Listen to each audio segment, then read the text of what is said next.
Hi folks, you're with Tacitus today, your pushback channel, and thank you for joining this live stream. In this essay, I'd like to talk about how increasingly the best paying middle class jobs are jobs that to facilitate, enable, smooth the way and smooth the path ahead for the globalist project. So if you're aiding and abetting and supporting and furthering the globalist project, those are now the best paying middle class jobs. Productive jobs are paying less proportionately. So let's just have a look at those. And what got me sort of onto this, and a subject I've touched on before, but what got me onto this was I looked at I saw a job advertised on a business website, and it's called the requirement of the job is to safeguard diversity and inclusion programs. It's for a government quango.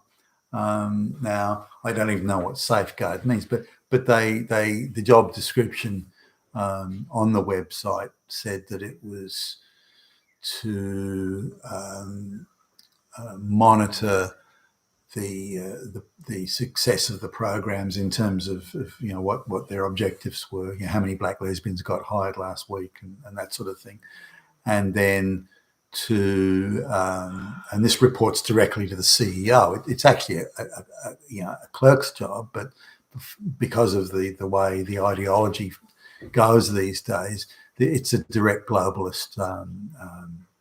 It's in aid and support of globalization, or the objectives of globalization, which is to bring more black and brown people in and push more white people out. That's the objective here. And so they've already got the programs, which are generously funded, and they already have an Office of Diversity and Office of Inclusion and all that sort of stuff. But now they need someone else to make sure that these programs are being safeguarded. I mean, it seems odd, almost a waste, but in the madness that is the globalization world today, then I guess anything's possible. But here's the rub: what does the job pay? Again, it's a pretty junior job. I mean, it's just for someone that anyone could do it, but they insist you've got to have like a gender studies or sociology degree. So they're not demanding that you've got a rigorous education. Far from it. The preference, the way the wording goes, the preference is clearly for someone from a minority group to get the job. So, but it pays $180,000 a year plus various benefits. So let's round it off and say it's $200,000 a year. And this is going to go to some low IQ gender studies flunky who's going to get it. Now, the sort of people who are going to get this job are people who'd be flat out making $50,000 a year. In fact, they'd be pushing it to make even that. So they're going to be getting 3 to 4 times what they're worth in the real productive world. So this very unproductive, purely ideological job is going to pay about $200,000 a year, and it's going to go to a flunky. Now, let's just compare this to, say, a civil engineer with 5 or 6 years experience. They're getting about half that. So a very productive sort of civil engineer, building, creating, designing, all that sort of stuff, they get paid half what an ideological low IQ flunky is getting paid. So that's the change in the world sort of around us now. These are classic sort of middle class type jobs, but it should be the reverse. It should be this bullshit ideological safeguarder of inclusion and diversity programs. That should pay $50,000 a year tops, and the engineer, if anything, should be getting the $200,000 a year. But instead, it's in reverse. Now, I'm seeing this more and more. And I had a chat recently with somebody who works for a big law firm which relies heavily on government business, and I'll sort of go into a bit of detail here, but the person, their job is to really furnish the offices that this and it's a fairly decent sized company opens up, is to furnish the offices and like buy the desks and the chairs, and so the senior partner law firm says we're going to have for example, 100 people in an office across 2 floors, and it's this person's job to go, okay, 100 people, that's 100 desks, 100 chairs, so many filing cabinets, so many computers, and so often, no computers are handled by the IT. So it's a very, very basic clerk's job, but it's this law firm that does very, very well out of government business, and their role as globalist enablers is quite prominent, and I'll describe a little bit more in a minute. So what is this person, this clerk that orders the desks and chairs get? Well, they get paid $200,000 a year, and this is a $50,000-$60,000 a year job, $80,000 maybe at a pinch, but they're told what to do, and they do it, and again, they fill out the bits of paper, and there's nothing they need to do. They don't have to make decisions. And so, but $200,000 a year. So this is a lot of money for quite a basic job in reality. Now, this law firm, they've got an interesting role here, and they work hand in glove with NGOs and also with government quangos and the government. So they're fulfilling a globalist political requirement, and it works something like this. There's a bunch of, say, for example, there's a bunch of illegal aliens come in. They claim to be asylum seekers, which is clearly bullshit, but they claim to be asylum seekers.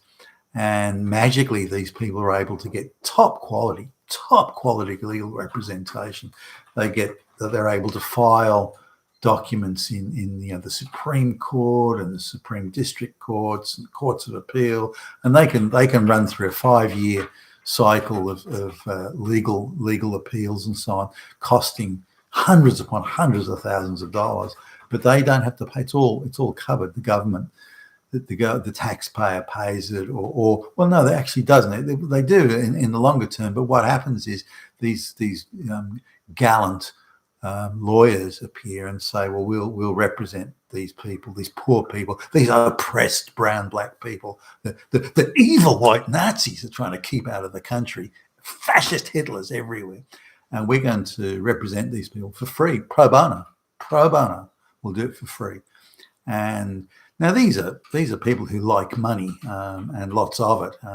They like their waterfront mansions, their yachts, their top of the range, Mercs and Beamers and Maseratis and so on. So they're not people that run around doing it for free. I mean, if I go and ask them to do it for free, they tell me to fuck off. But for some reason, this brown and black people who they don't know, who they've never met, who are peasants, illiterate in their own country, for some reason, these lawyers are throwing themselves on the ground to work, queuing up to work pro bono, allegedly.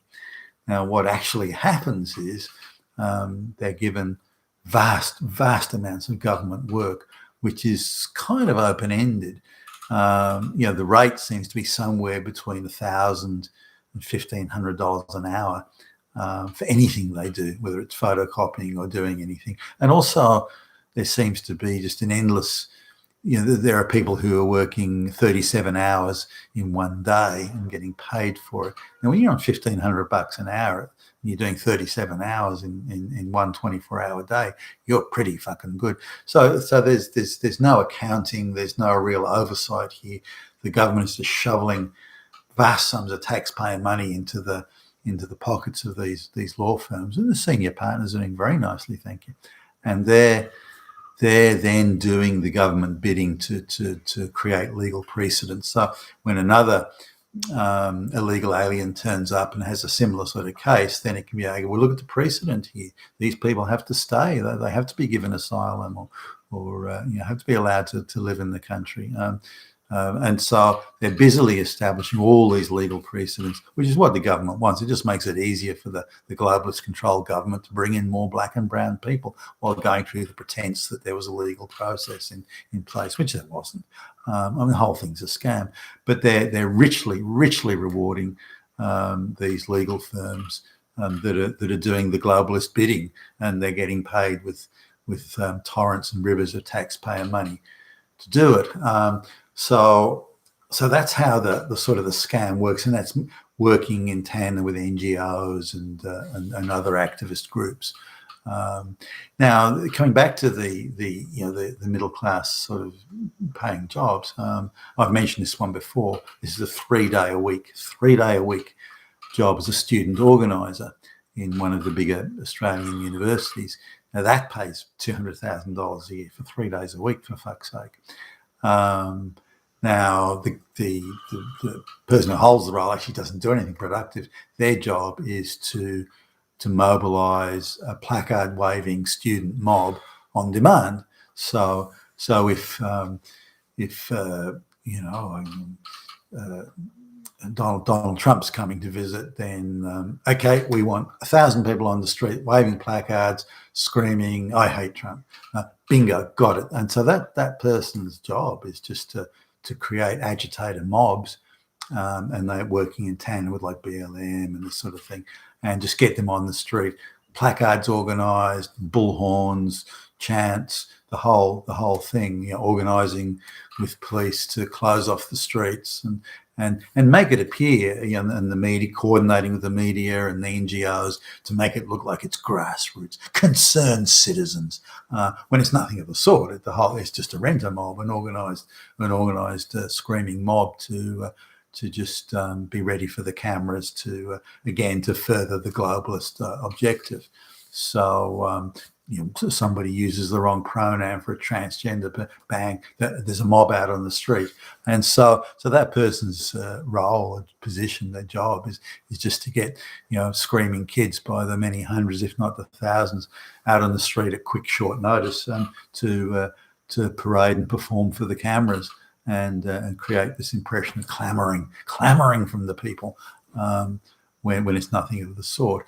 And you look at these people, for example, the previous job, the safeguarder of inclusion programs. That person will probably be, in fact, I almost guarantee it, they'll be picked from an activist NGO group, and as will the student organizer. So they've got these little round robins where they move in and out of the office of various politicians, particularly Green politicians, but also like Democrat politicians.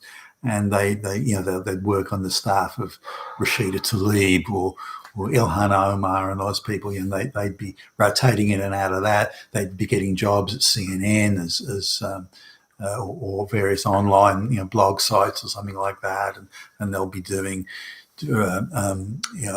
writing hit pieces on anyone who's against the globalist project. All straight white males, or middle class straight white males, are all evil Hitlers, and so the whole thing they interchange and they move around in between, or around this sort of circle of things. But these jobs increasingly, there's more. Like if you look at the best paying jobs in Australia now, today, there are more non-productive, ideological, globalist jobs than there are productive jobs. And I think that says all you need to know about where the Western economy is heading. You've been with Tassus today, your Pushback Channel, and thank you for listening.